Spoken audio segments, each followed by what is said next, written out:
حسن ناظرین کرام، آج 2 مئی کی صبح کو شام دیت کہتے ہیں جی کل 1 مئی تھا، یوم مزدور تھا، آج 2 مئی ہے، یوم اسامہ ہے۔ آج کے دن امریکہ نے دہشت گردی پر بہت بڑی فتح پائی بقول ان کے، اور سب سے بڑے ٹیررسٹ کو مار دیا، اور دوسری طرف ایک تھنکنگ پیدا ہوئی کہ اس طرح امریکہ نے ایک ملک کی ساورنٹی کو بھی وائلیٹ کیا، اپنے اتحادیوں پہ اعتبار بھی نہیں کیا، ان کے دل میں شکوک و شبہات بھی پیدا کیے، اور خطے میں ایک نئی لڑائی کا، ایک نئی جنگ کا آغاز کیا جو آج تک جاری ہے۔ اور اب کوئی بھی شاید جو صورتحال ہے اس پورے واقعے کے باوجود، ہم نے بھی بہت کچھ کہا، بہت کچھ لکھا، بہت کچھ بیان ہوا، ہماری حکومتوں کے فوج کے بیانات بھی آئے، لیکن آج بھی اس سٹوری پہ، اس کہانی پہ اعتبار نہیں کیا جا سکتا جو اس سے پیدا ہوئی ہے۔ ابھی ہمارا ایبٹ آباد کمیشن کارروائی کر رہا ہے، اسی کے نتیجے کے طور پر میمو کمیشن بھی ایک بنایا گیا ہے، وہ بھی کارروائی کر رہا ہے، اور بہت سے مقدمے بھی ہماری عدالتوں میں چل رہے ہیں، فیصلے ابھی ہو نہیں پا رہے۔ امریکہ کے الیکشن میں یہ مسئلہ زیر غور ہے، گفتگو کریں گے اس پر لیکن ایک وقفے کے بعد۔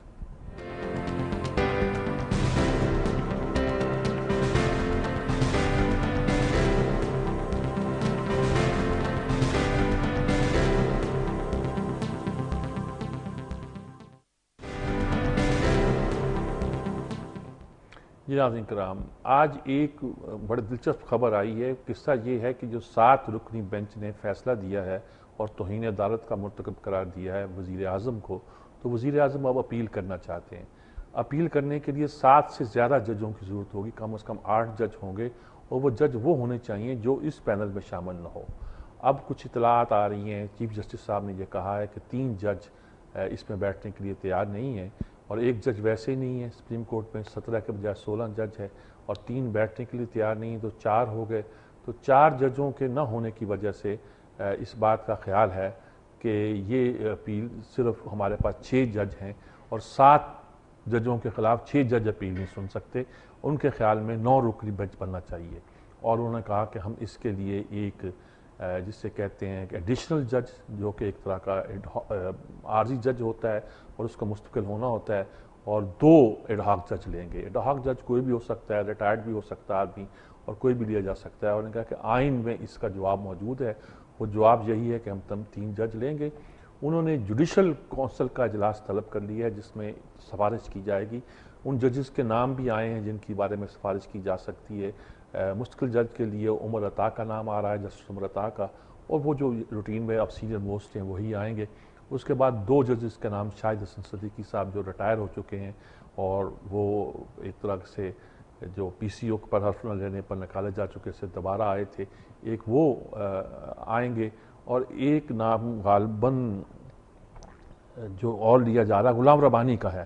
ان کے بارے میں کہا جاتا ہے کہ ان کو، یعنی یہ ریٹائرڈ ججوں کو، اطرت جعفری صاحب کا نام بھی آ رہا ہے کہ ان میں سے 2 جج ہوں گے اور 1 جج ہوگا جو اس میں انڈکٹ کیے جائیں گے۔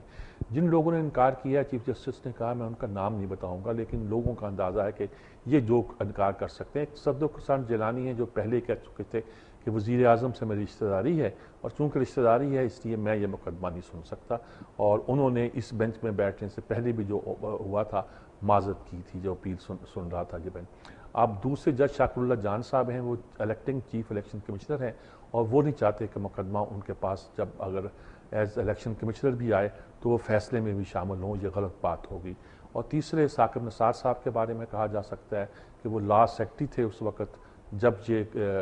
خط لکھا گیا سوز کورٹ کو، تو وہ خود سمجھتے ہیں کہ اس پہ اعتراض بھی ہو چکا ہے، اور اس میں ان کا ایک فریق ہونے کی حیثیت میں شامل ہو گئے ہیں، تو اس لیے وہ بھی شاید اس میں شامل نہ ہونا چاہیں۔ اور ان کے بعد جو 6 جج بچتے ہیں اس میں 3 ججوں کے اضافے کے بعد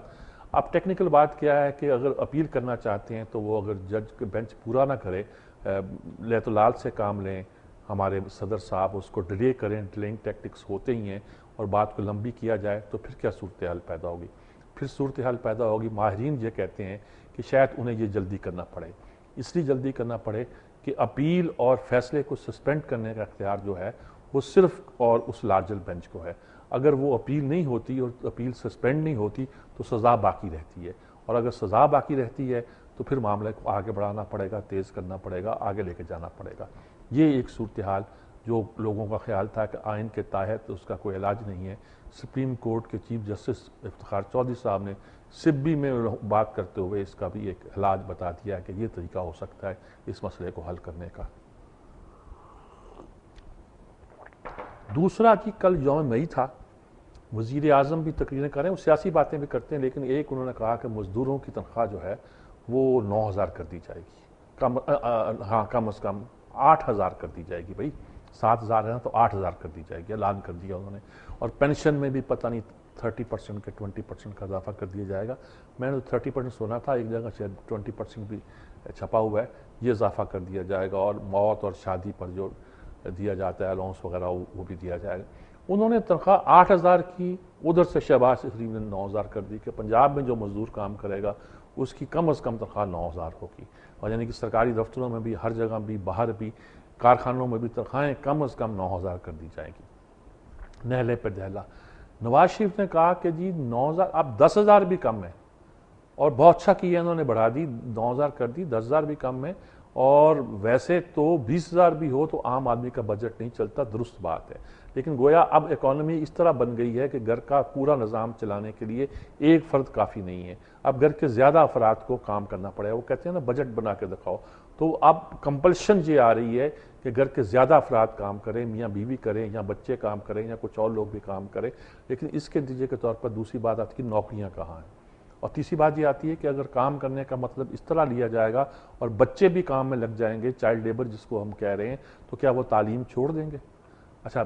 اسٹوڈنٹس کا پارٹ ٹائم کام کرنا دنیا بھر میں رائج ہوا کرتا ہے، لیکن ایسی صورت میں وہ کام کہاں سے نکلیں گے جو اسٹوڈنٹس پارٹ ٹائم کر سکیں گے؟ تو گھر کا ایک فرد اب پوری فیملی کو نہیں چلا سکتا، یہ ایک ایسی ایک صورتحال ہے جس کو سمجھا جا سکتا ہے، ورنہ آپ مزدور کی اور منیمم تنخواہ کو بڑھاتے رہیں گے تو معیشت کے لحاظ سے آپ انفلیشن کو بھی دعوت دیں گے، اپنی ایکسپورٹ کو بھی مہنگا کریں گے، اور بہت سی چیزیں کریں گے، کرنے کی چیزیں اور بہت سی ہیں، نئے جابز کریٹ کرنا ہے، ان لوگوں کو کامز پہ لانا ہے، ان کی مہارتیں یوز کرنا ہے، اور ان کو وہ سبسڈی دینا ہے اور وہ فائدے دینا ہے۔ میڈیکل نہیں ہے، فری میڈیکل اصول کے طور پر ہے، تعلیم فری جو ہے وہ اصولاً آپ نے بنا رکھی ہے، کہاں دے رہے ہیں آپ فری ایجوکیشن، کہاں دے رہے ہیں آپ فری میڈیکل لوگوں کو؟ جی اعلان تو بہت ہوتے ہیں، یہ ساری چیزیں پرووائڈ کرنا ہے، پھر شاید سیلریز بڑھانے کا مطالبہ اس طرح نہ ہوا کرے جس طرح آج کل ہوا کرتا ہے۔ یہ دو باتیں ہوئیں جی، اور ویسے وزیر اعظم نے اپنی اس تقریر میں بھی یہ بھی کہا ہے کہ صاحب